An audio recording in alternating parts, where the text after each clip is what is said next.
50 years ago, the British theatre witnessed a debut that was to influence the world of plays and cinema forever. The event was the first performance of a new play by an unknown author. What were you looking for? The man who runs the house. The title of the play was The Room. The landlord, trying to get hold of the landlord. The author's name was Harold Pinter. Actor, poet, director, screenwriter, and winner of the Nobel Prize for Literature.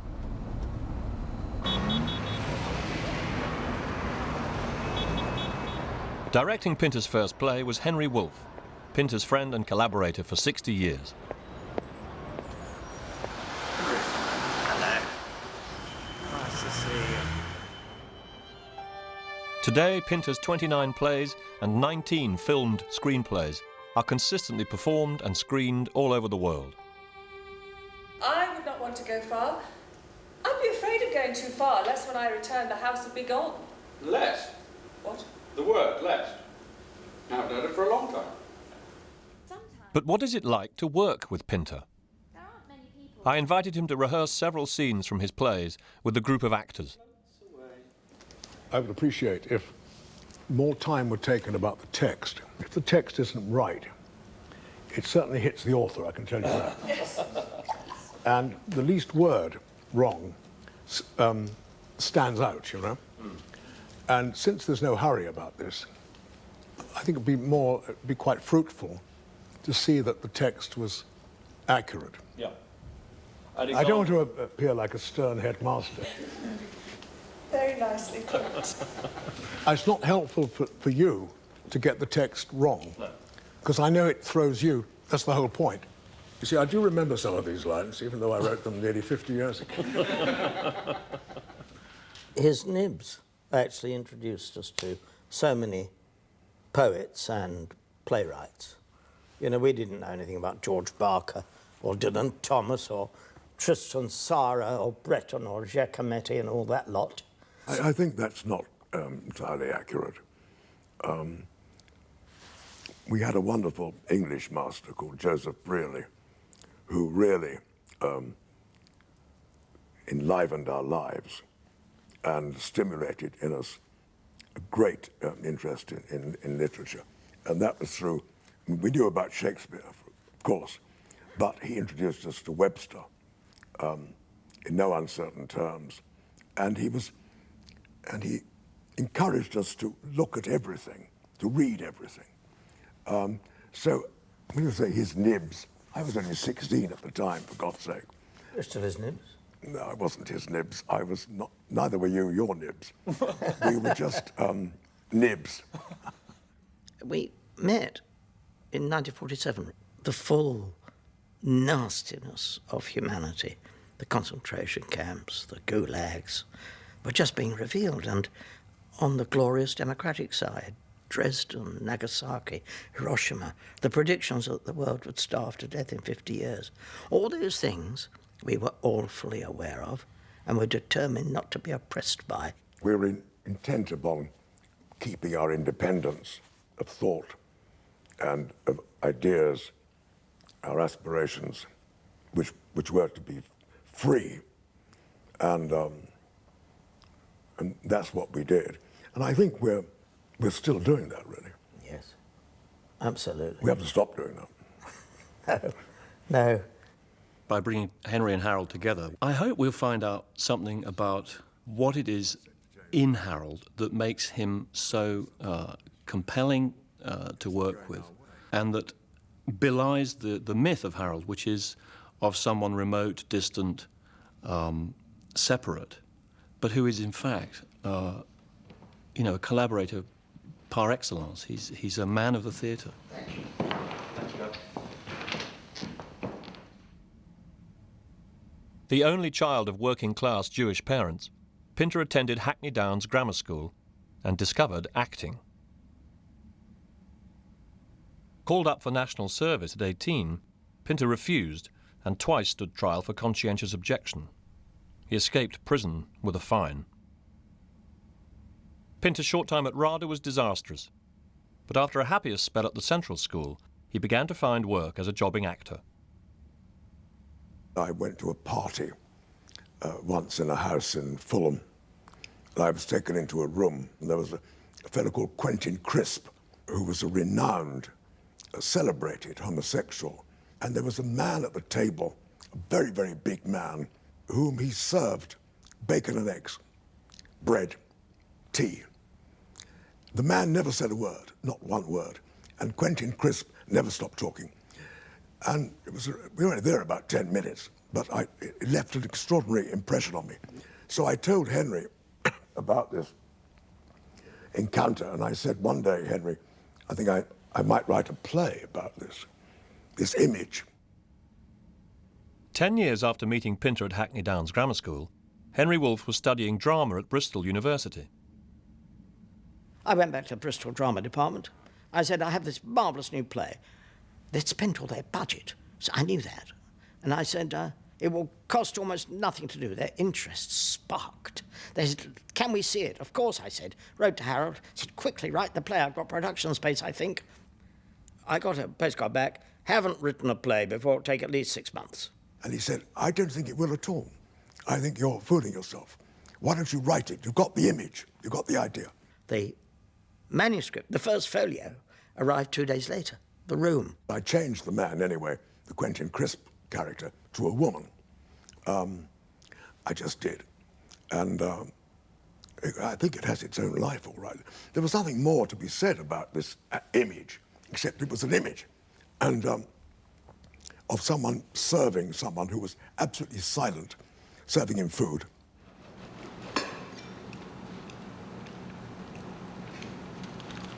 That's right, you eat that.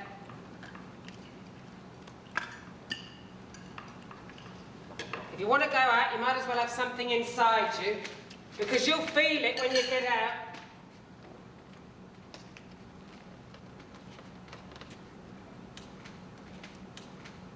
Just now, I looked out of the window. It was enough for me. I was rehearsing one play in the morning and playing another play at night and in rep and learning the lines of the next play in the afternoon and so on. So how I wrote the room, I have absolutely no idea. Must have been tightly packed within him that all those extraordinary ingredients that are in so many of his later plays were there, ready to come roaring out of the gun muzzle. How many floors you got in this house, Mr. Kidd? Floors? Oh, we had a good few of them in the old days. How many have you got now? Well, to tell you the truth, I don't count them now. One of the great things that he's not given credit for is he realised that conversation between people, dialogue, is not for the exchange of information or emotions or whatever, unless it's very simple, more sugar, please. It's most often to defend oneself, to defend one's status or one's purpose, or to attack somebody else, in some way to define one's right in the territory one inhabits. I went to see the production, and I'd naturally never seen a play of mine on the stage because I hadn't written one. So I got totally drunk. I mean, absolutely as drunk as you've ever been in your life. I was really clearly quite excited. I was 26 at the time, and still am in many ways, by the way. And I got so drunk that Henry had to take me back to our boarding house, where my wife opened the door wearing a black cloak, I remember, over a nightdress, and said, "Bring him in." And Henry just threw me on the bed and left hastily. And the next day we had to go to Malvern with the most appalling hangover and act whatever the hell the play was. A few years ago I was in Bristol and went to the theatre, which is now a storeroom of some kind. Really? It was the old squash court. Yes, it was an old squash court, became a little theatre. It's now a storeroom. And I was very moved to be there, to stand there and remember that, you know, our history. After The Room, Pinter's next play, The Birthday Party, was dismissed by critics, with the exception of the influential Harold Hobson, who wrote in the Sunday Times, "Mr. Pinter and The Birthday Party will be heard of again. Make a note of their names." Within 3 years, the theatre world had recognised Pinter as the leading voice of a new generation. I always saw acting as a kind of contest with the audience at that time. It was either them or us. You know, who was in charge? And to a certain extent, that's remained with me all my professional life in writing plays, that I had an idea of what would shut an audience up through being an actor. And it hasn't always worked, by the way. You can't regulate an audience, you can't tell an audience what to do, but you've got to keep your end up. By the mid-1960s, The Dumb Waiter, The Caretaker, and The Homecoming established Pinter in Britain, America, and all over the world as the most exciting and original dramatist since Samuel Beckett. And now perhaps I'll relieve you of your glass. I haven't quite finished. You've consumed quite enough, in my opinion. No, I haven't. Quite sufficient, in my own opinion. Not in mine, Leonard. Don't call me that, please. Why not? That's the name my mother gave me. Just give me the glass. No. I'll take it, then. If you take the glass, I'll take you. Funny and disturbing, his characters and situations required audiences to look at life as it really is, strange and often unresolved. I mean, one of the greatest moments of my professional life was when The Homecoming was done on Broadway in 1967. And the very first night at the Music Box Theatre, the curtain, as they say, went up, and there were these men and women in their mink coats and suits and ties, and they looked at the set and hated it immediately. And they thought, this is the most appalling evening of our lives. Why are we here? And to my immense delight, the actors came on and said, we feel exactly the same about you. We hate you. So go and stick your, And they did that. And the audience finally surrendered, It was a great, great achievement of actors over audience, and I've never forgotten it. And I still think that there is a great contest between plays, which you do, and the audience, and their intelligence and their sensibility and their reception. Audience are very disparate things, obviously, and we've had some great nights in the theatre, also some terrible experiences, really. Pinter's plays have always divided audiences and critics. In 1975, he wrote No Man's Land, set in the Hampstead house of an alcoholic poet. Peter Hall's production brought together two theatre legends, Sir Ralph Richardson and Sir John Gielgud. I went into a corner of the bar in the interval, had a drink, and a woman came into the same corner, followed shortly by a man, her husband, who brought her a drink. And it was very, very crowded, so I couldn't move, you see. And they stood, the husband and wife stood in dead silence for about 5 minutes, and then he said, oh, well, not as boring as the usual Pinter, I suppose. It is you who have behaved unnaturally and scandalously to the woman who was joined to me in God. Aye, sir, unnaturally, scandalously. Scandalously, she told me all. You listened to the dribblings of a farmer's wife? Since I was the farmer, yes. You were no farmer, sir. A weekend wanker. I wrote my homage to Wessex in the summer house at West Upfield. I never had the good fortune to read it. It is written in terza rima, a form which, if you will forgive my saying so, you have never been able to master. This is outrageous. Who are you? What are you doing in my house? Dance on whiskey and soda! You are clearly a lout. But Charles Weatherby I knew was a gentleman. I see a figure reduced. I'm sorry for you. Where is the moral ardour that sustained you once? Gone down the hatch. Gone right down the hatch. Right down the hatch.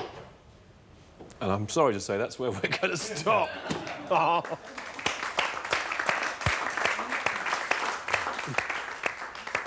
So I want Harold to say something. Well, I just thought it was terrific. No, I think the point is that where there is nothing more to be said, one should say nothing. I really thought it was in terrific shape. One very tiny point, that's all.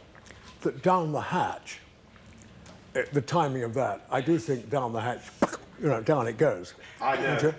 We decided, didn't we, much to our peril, that we put it in the wrong place. We decided to have one down the hatch early. And perhaps how many down the hatches are there? 3. Well, isn't it on the... But it's on the third, isn't it? It's fine, it's on. It is on the third, but, well, I didn't do it. Your point is, it's down the hatch, it's down the hatch, gone down the hatch, right down the hatch, block. Yeah. Yes, exactly. Yeah. That's it. So I found working in rehearsals with actors terrific. Yeah. I think they're a great body of people. And, you know, some people have called them children. They like to be lovies. That's a load of rubbish. They're extremely intelligent body, one of the most intelligent bodies of people you could possibly come across. And also, one of not only intelligent, but responsible. And informed, also. They know their onions, really. So here's to actors. As I think we said in rehearsal, it's so difficult to get the two originators, those magnificent men, out of your head and make it different to that. Well, you succeeded in doing so. I'd love to. Well, but it was more genteel, I think. They were more genteel in the original production, and brilliantly so. Yes. No, I loved the innate brutality of this confrontation just now. And I think you've made it your own already. I agree with Really? that. Yeah. You've made the whole thing. So you're nothing like the Gielgud and Richardson, but why the hell should you be? That was 30 years ago, I remind you, by the way. This is very present, really is vivid. I was in a taxi, and a line came into my head. An image, if you like, but only in my head, not observed or experienced. And the image simply was of 2 men. I didn't know where they were, or I didn't know who they were, but one of them was pouring drink into a glass and saying to the other man, "As it is." And this line remained with me. And the second line, which I think he says, "Yes, absolutely, absolutely as it is." In other words, neat Scotch. And I got home. I mean, I got out of the taxi, got home, and I went upstairs and started to write what followed. So I had no image of the same. I hadn't seen anybody. It wasn't like The Room at all. It was just in my head. When did they appear in the casting process? Were they in your mind when the play came out of you? No, not at all. So when does casting become a matter of interest to you? Well, when I've written the play, when I've given it to the director, which in this case was Peter Hall, and Peter Hall and I both agreed that Gielgud would be wonderful as Spooner. We offered it to him and he said yes. And then we met him and he said, never forget it, he said, "And who's going to play Hurst?" So I said, "Well, we haven't quite decided." He said, "Have you thought of Ralph?" And we said, "Yes, we have thought of Ralph. We have indeed, but how is Ralph these days?" And he said, "Oh, he's jolly well, very, very well." You see, and Gielgud said, "See, the point about me," he said, is I have considerable authority on the stage. I do have considerable authority. So I need somebody playing Hurst to have more authority than I do, than I possess. And there's only one other actor I can think of who does that, and that is Ralph Richardson. So Ralph Richardson played the part, and pretty remarkably he was too. I didn't have much to do with that production because I'd fallen in love at the time, and I was much too busy falling in love. So I left it all to Peter Hall, really. But what I remember, I happened to be backstage some point before they went on, before the curtain, as they say, went up. And so many actors these days are advised to, not just advise, they actually prepare their parts. You know, they're in the parts an hour before the curtain goes up. And I was standing backstage, for some reason or other, when Gielgud and Richardson were waiting to go on. And I heard them say, where did you have lunch today, old boy? And he said, oh, Rules. Where did you? Oh, Savoy Grill. What did you have? Oh, the Rognon de Veau was superb. Really? And claret? Yes, great glass of claret. Then they said, the stage manager said, lights are going up. They went on and said, as it is. As it is? As it is, yes, please, absolutely as it is. Thank you. How very kind of you. How very kind.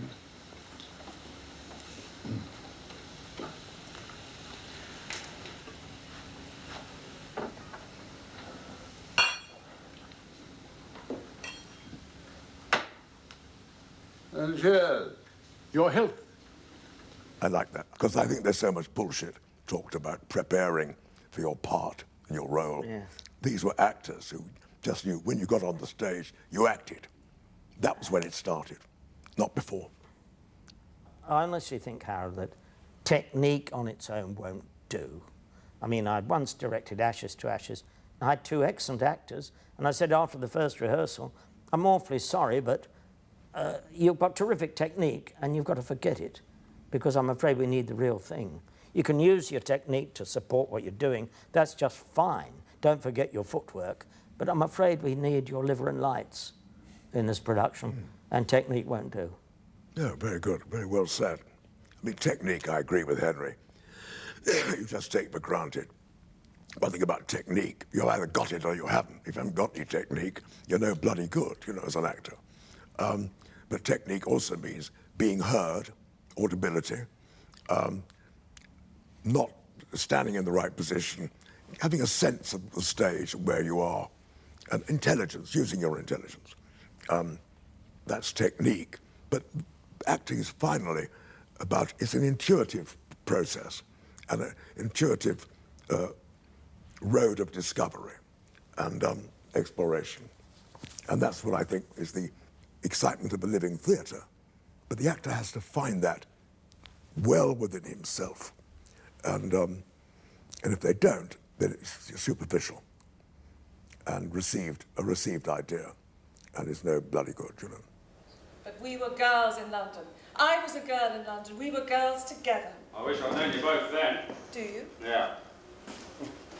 What did you, if anything, did you find out from playing I Wish I'd Known You Both back then, away from them? It's for him, not for them. Okay.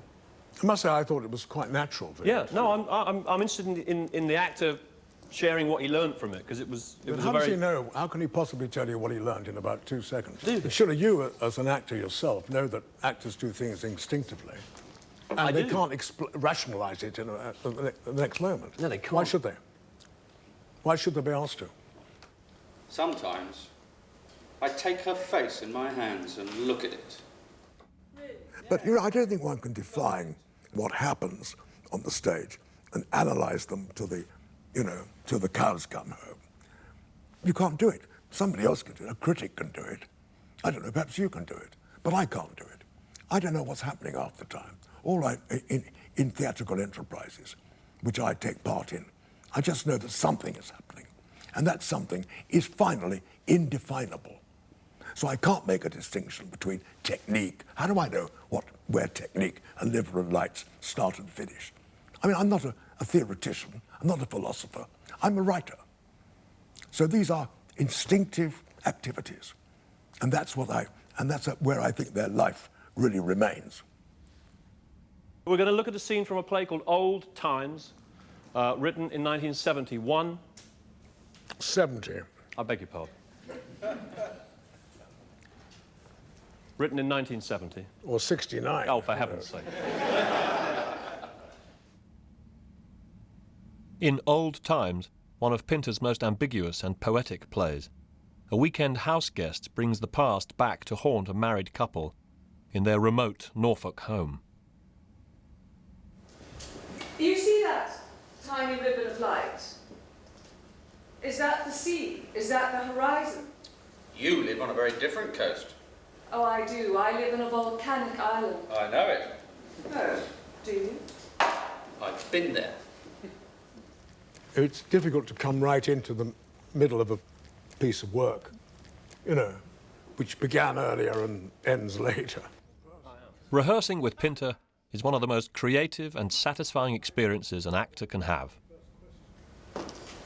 I am so delighted to be here. It's nice, I know, for Katie to see you. She hasn't many friends.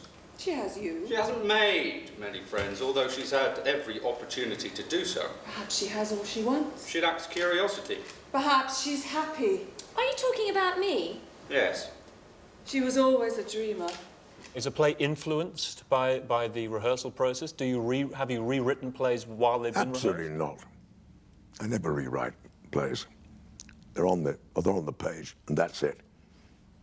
I've only made a significant rewrite on one occasion when I wrote The Homecoming, and I had lines about the chauffeur driving up the A4 to London Airport, as it was then. And then to my horror, one day I was myself driving up the A4 to London Airport and found that it wasn't the A4, it was the M4. Because behind my back, they'd actually created the M4. So I had to change the line from A4 to M4. That was for me, it was really quite important. Sometimes I take her face in my hands and look at it. Really? Yes, I look at it, holding it in my hands. And then I kind of let it go. Take my hands away. Leave it floating. My head is quite fixed.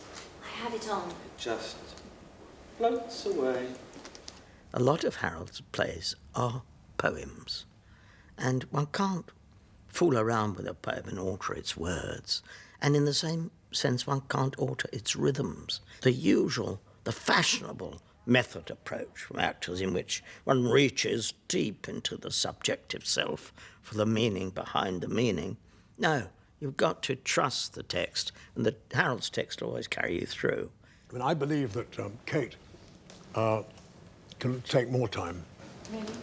I've never believed, you know, that later on in the play, you know, Anna says how shy, you're still shy, aren't you? I don't believe Kate is at all shy. And they try to make her shy, or create a shy Kate. But we see by the end of the play, she's not in the least shy. But what I do believe is that she still, nevertheless, is a very private person, and she has her own space and time. And therefore, I like, my head is still fixed. I have it on. There's no need, I don't think there's any need for combat there. Right. I think it's just, you know, bugger off, really. Walking in the park, I'd say to her, "You're dreaming, wake up. What are you dreaming?" And she'd look round at me, flicking her hair, and look at me as though to say, and look at me as if I were part of her dream. I feel it could be embodied more physically, in fact, by, I mean, what happens if he goes closer to her, to Anna, and tells Anna more specifically You know what I do sometimes? I take her face in my hands, for example, and really, yes, so they are together. At the moment, I find it too just his story rather than what they're both doing together, apparently. What always fascinates me about rehearsal in any conditions, in any context, is the difference someone who sits or stands can, rather the difference to that actor. Whether he's sitting at a given moment or standing at a given moment, or moving at a given moment, or still. I mean, for example, if Anna were actually sitting on the sofa, he might very well go and sit on the arm, or lean over the back of the sofa. I mean, something like that, so that they're all very, very, very, very close. Is it worth trying? She likes taking long walks. All that, Raincoat on, off down the lane, hands deep in pockets. All that kind of thing. Yes. Sometimes I take her face in my hands and look at it. Really? Yeah. Yes, I look at it, holding it in my hands. And I kind of let it go. Take my hand away. Floating. My head is quite fixed. I have it on. It just floats away. She was always a dreamer. Well, that's what I am enjoying about this now, here, this very moment. I think it is very flexible and malleable and not rigid. And I can see things being found, particularly, as you say, physically, because I think the physical life on the stage is of the first importance for an actor to find, after movements of discovery, where is the best place for he or her to be. And it takes quite a lot of finding, really. I've seen many productions of Old Times. I've also acted in a production of Old Times, although I've never directed it. But I really have been involved with that play over the years, over 35 years or so. And I've always had a very open relationship with any director, by the way, so that has directed Old Times or anything else, otherwise it's useless. It's got to be open and frank. But I have never made that suggestion to any director or any actor until I suddenly saw, because of the way the staging was arranged, that there could be a development there which could really open a door, another door. And I was very, very excited about that. Sometimes, walking in the park, I'd say to her, "You're dreaming, you're dreaming. Wake up. What are you dreaming?"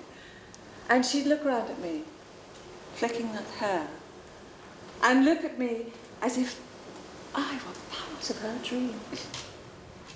I remember I was directing a play once, and the girl came into the room. Her entrance, we were just playing about, it was only early days. And she said, "I don't know where to go." And I said, "Well, take your choice. You could either go and sit down or have a look out the window or make a cup of tea or..." She says, "No, I don't feel any of that. I don't feel any of that." I said, "Well, what do you want to do?" She said, "I don't know what I want to do. I don't know what I want to do." So I said, "Well, don't do anything then. Just stay exactly where you are." She said, "I can't stay where I am. How can I stay where I am? It's ridiculous. I've come into my own house." So I said, "Well, if it's your own house, which it was, then you are free to do whatever you like." She said, "But I don't know what to do."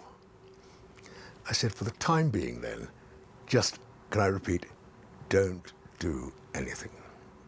Because there's no point in trying to force an actor to move, for example, just for the sake of moving. You trying to tell me you had an affair with Arabella? A form of an affair. She had no wish for full consummation, She was content with her particular predilection, consuming the male member.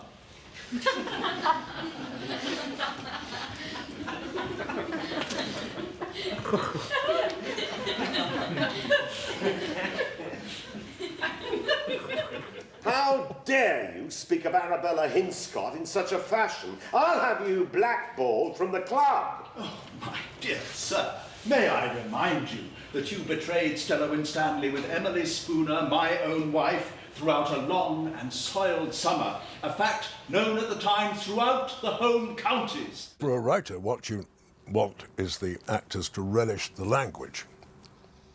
May I further remind you that Muriel Blackwood and Doreen Busby have never recovered from your insane and corrosive sexual absolutism. I was once acting in my play The Homecoming, and I was acting with a great old friend of mine called Terence Rigby. And the director, who was a young director, his first production actually, after a couple of weeks came to my dressing room and said, one night and said, "Harold, look, I've got something to say to you on behalf of the author." And I said, "What's that?" He said, "Well, quite honestly, you're getting too many laughs." So I said, "Oh, am I? You mean I'm overplaying it?" He said, "I don't think the author would approve." So I said, "Oh my goodness, I'll keep my eye on that." So I went on the stage that night. I didn't get one laugh for about 30 minutes. And Terence Rigby met me in the wings and said, "What are you doing?" I said, "What am I doing?" He said, "You're playing it right down. Nothing's happening. There's no relish." So I thought, he's right. So I went back on stage and relished everything and started to get more laughs. You were always preoccupied with your physical condition. Wench, I don't blame you, you're a damn fine figure of a chap. Natural athlete, medals, scrolls, your name inscribed in gold. Once a man has breasted the tape alone, he can never, his golden moment can never be tarnished. Good, and I can feel you. That's good, that's good. Isn't he is breasting the tape forever? Isn't it the line, he is breasting... He's breasting the tape forever. I didn't hear that. No, it was to come. I got it in the wrong place. Oh. I'm sorry. He was holding it back. Once a man has breasted the tape alone, he is breasting the tape forever. That's right. Yes. That's right. Is that a quotation? No. Or did you make that up? I made it up. Natural athlete, medals, scrolls, your name inscribed in gold. Once a man has breasted the tape alone, he's breasting the tape forever. His golden moment can never be tarnished. Do you run still? Why was it we saw so little of each other after we came down from Oxford? I must say, I think there's room for a reaction on "Do You Run Still?" I mean, that is the needle, isn't it? It's the last, yes. to the greatest charm, I would suggest. Do you run still? And wait for a reaction. When you look at this man, when did he last run, you know? Yes. Run where? I think that moment's being missed. I think my plays are quite honestly, are much funnier than they're often seen to be, or understood to be. I laugh anyway. You have a wonderful casserole. What? I mean wife. So sorry. A wonderful wife. I think it would be helpful if Dealey came in quicker. Absolutely. So, what the hell have I said? What have I just said? Okay. You know, I find it too urbane at the moment. All right.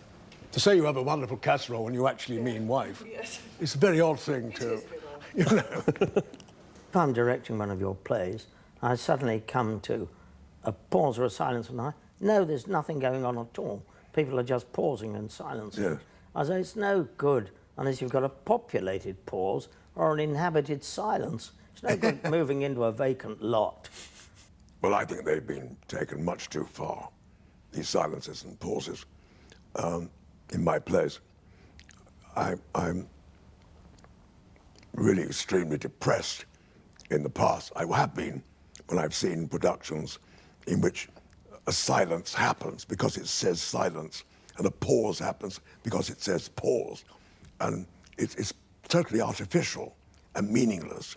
All I meant was that a pause can be that. It's just a moment's breath, a moment's thought, a moment's uncertainty, perhaps. Silence is when nobody knows quite how to deal with what has just been said. But I think these terms, silence and pause, have been undertaken much too far. And my wife calls them the curse of Pinter, the curse of Pinter. And I quite agree with her. These damn silences and pauses are all to do with what's going on, what is happening.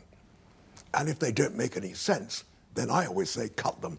In fact, when I act myself in my own plays, which I have occasionally, I've cut half of them, actually. I've said, this doesn't mean anything to me. Pinter's earliest plays emerged from a fiery political conscience, fueled by the resurgence of fascism in the East End after the end of the war. The abuse of power, the unwanted invasion of territory, and the victimization of the weak by the strong are dominant themes in the confined spaces of Pinterland. I've always been a political playwright. I haven't always written political plays, but I've always been a political person. And The Dumb Waiter I consider to be a political play. In The Dumb Waiter, written in 1957, a pair of hapless hitmen are forced to face their own shadows.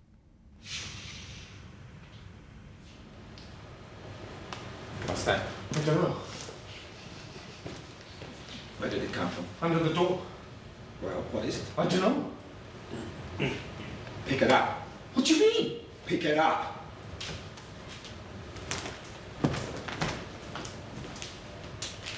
What is it? An envelope. Is there anything on it? No.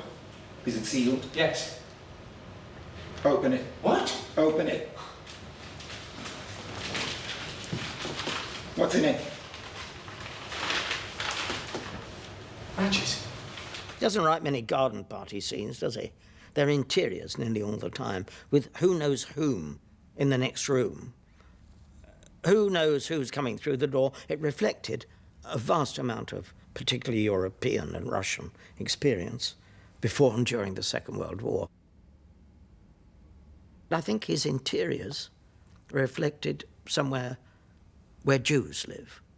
A generalization. Jews tend to live inside their head because it's the only safe place. You might have to pack your bag and run.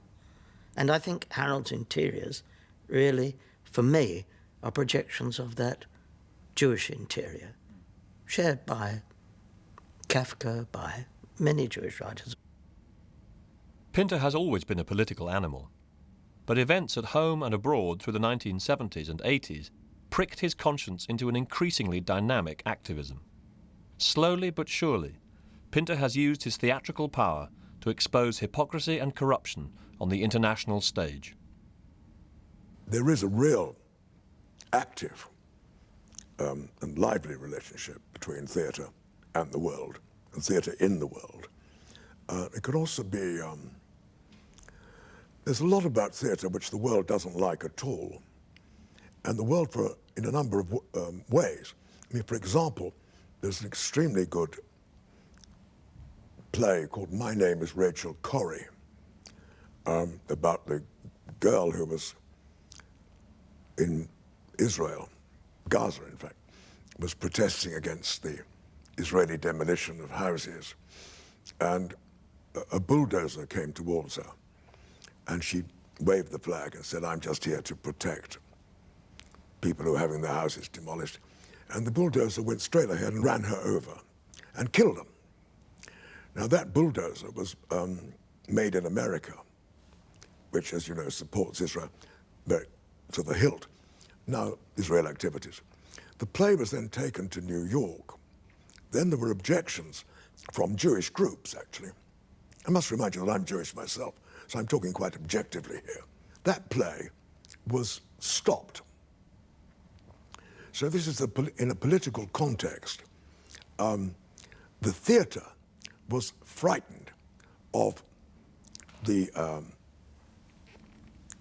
response and retaliation that was possible on behalf of many, many groups in New York. And that was therefore a political act of cowardice, which is quite significant, I think. And I think the theatre has quite a rough time in that respect. A lot of people don't want to hear and don't want to see. Certainly the powers that be don't. They'd much prefer, they'd actually, I think the powers that be would prefer to see the theatre eradicated. You know, like they did in, you know, you're a historian, wasn't it? Who was it who stopped the theatre in England back in the... The Lord Chancellor. That's it? He did it. I remember Orson Welles saying, if all the theatres in the world closed tomorrow, not only would nobody care, but no one would notice. He said, it's only the actors keep it going. I think he meant the writers too. I think that's not, I don't think that's any longer the case. I think people would notice now, whether he was right or wrong.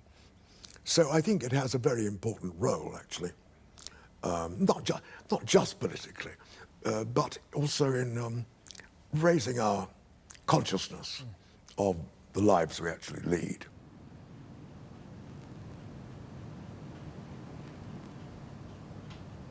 I can do absolutely anything I like. Do you think I'm mad? My mother did.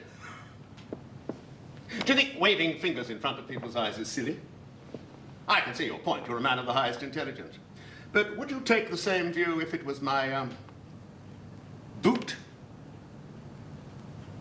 Or my penis? Pinter wrote One for the Road in 1984, himself playing Nicholas, the embodiment of ruthless state power, in this film for BBC Television's Arena. You're probably wondering where your wife is. She's in another room. Good-looking woman. The play was written in a burst of rage at a time when Pinter and others were trying to stop state torture in Turkey. Ah, God, that was good. I met a couple of young women, and I was very actively engaged with what was going on in Turkey at the time. These were young Turkish women from the embassy, actually, here. I said, what are you going to say about the torture that's taking place in Turkey, in prisons and police stations? And they said, oh, we don't think much about that. I said, why not? What do you mean you don't think much about it? And they said, well, they're communists, aren't they, the people who are being tortured? So I said, is that all you've got to say? And they said, in other words, communists deserve what they get. And I was so furious, instead of punching them on the bloody nose, I went home and started to write One for the Road immediately.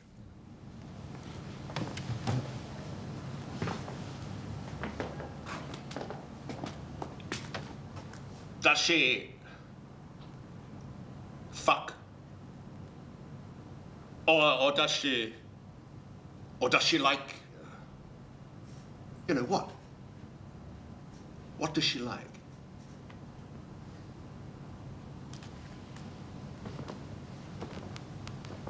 I'm talking about your wife. Your wife. You know the old joke. Does she fuck? Does she fuck? It's ambiguous, of course. It could mean that she fucked like a rabbit, or that she fucks not at all. Oh well, we're all God's creatures. Even your wife.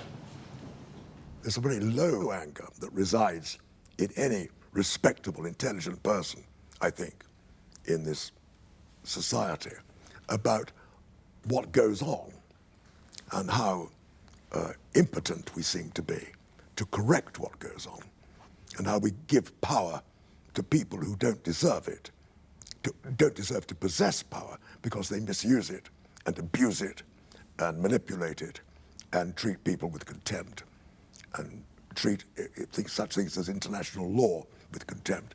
And so there's a low and constant anger, certainly rests in me, about that, about that area the society in which we live.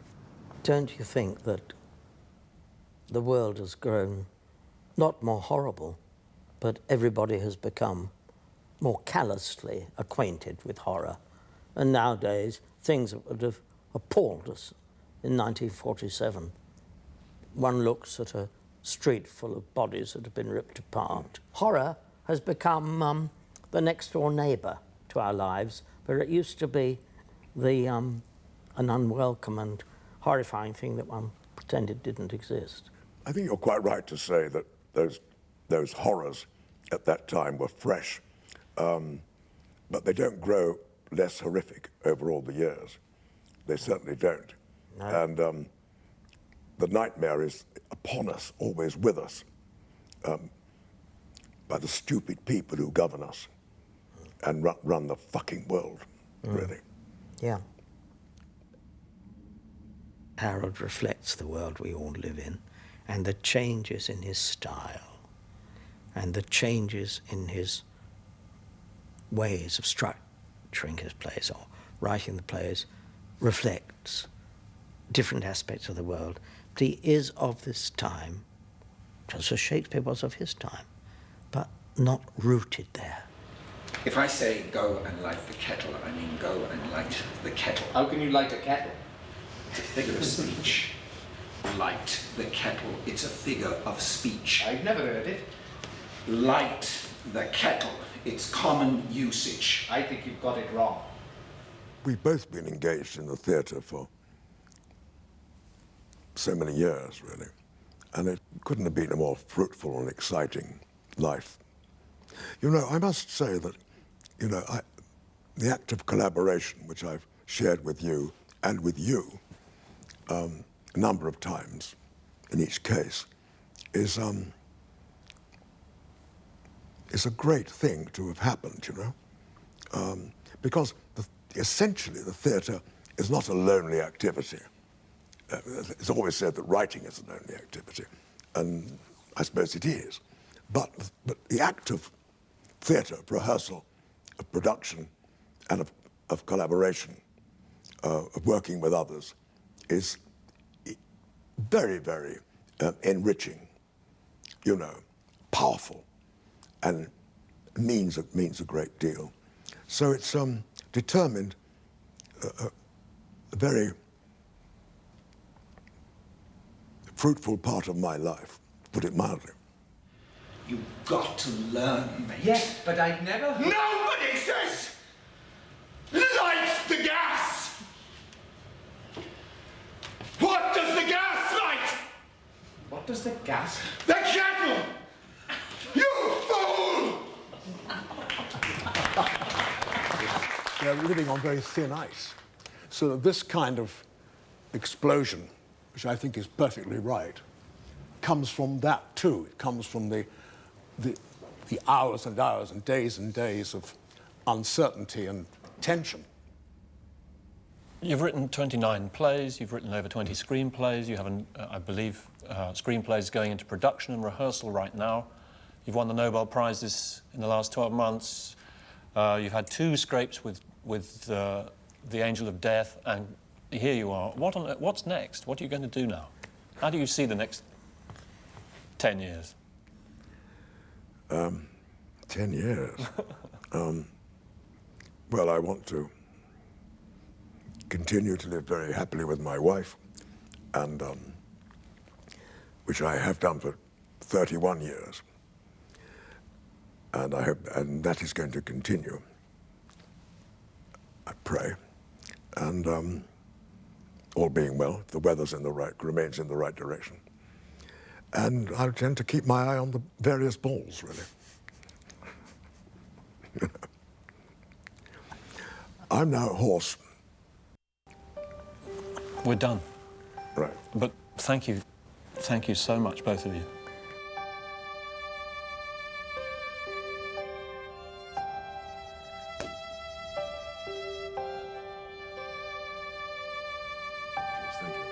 Cheers. Cheers.